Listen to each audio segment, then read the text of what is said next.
Kuma yau.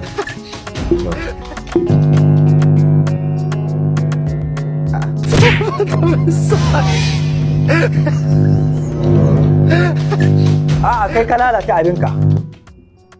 A to ya ce mu muka lalata ki? A kai ka lalata abinka. Shi yasa ban son. Ba ka son me? Kaga dinga. Bayan da haka sai ka wani. Ko Gani? wallahi ya kamata da kyan gonar wanga. A tsaya. Shi ne fa aka turo mana jiya. 500 nan aka turo. Suna aka turo. A to shi wanga a Yanzu in ka lalata shi. In ka lalata shi mun tashi a tutar babu. To. Ba ɗan ƴan ƙima. Yau ba mu kyale bako ya shigo gari da babban koko ya tarbace ya fi mu a maiko ga nasiha garan kwakwara. Haka yake. Ko ba kai ki ba? Ƙware. Malami yana da data. A to ka gana da data ko? Ka gani ko? In walaƙanci zaka mana sai mu tafi wani. Sai mun wannan wallahi. To. Ga nasiha garan kwakwara. Wallahi magana ta kai kai. Wallahi gani ina ji. Ai shi yasa ni gaya ma wayewa za ka yi. Nasiha garan kwakwara. Na ji.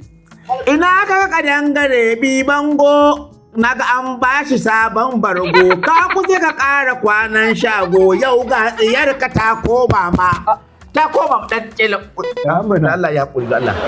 Ya ta koma ba ya kuri. Me dan wiwi ta koma mai. To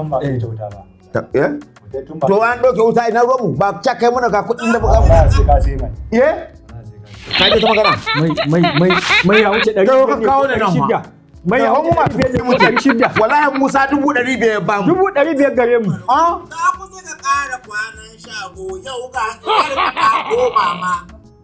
Mai takama da ikon Allah wallahi sai da na yi kwalla don gashi ta zabe maka fitila so da ƙaunar mu sun kankama. Ƙwarai. Sun kama.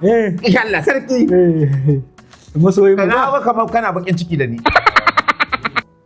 Yawwa. Kaska tana da to ka ɗauka ko?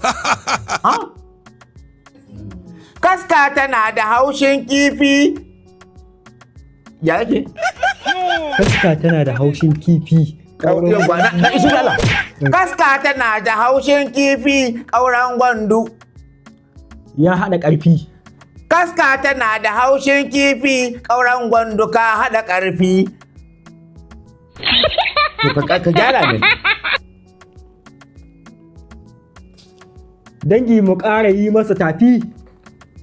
Ayo!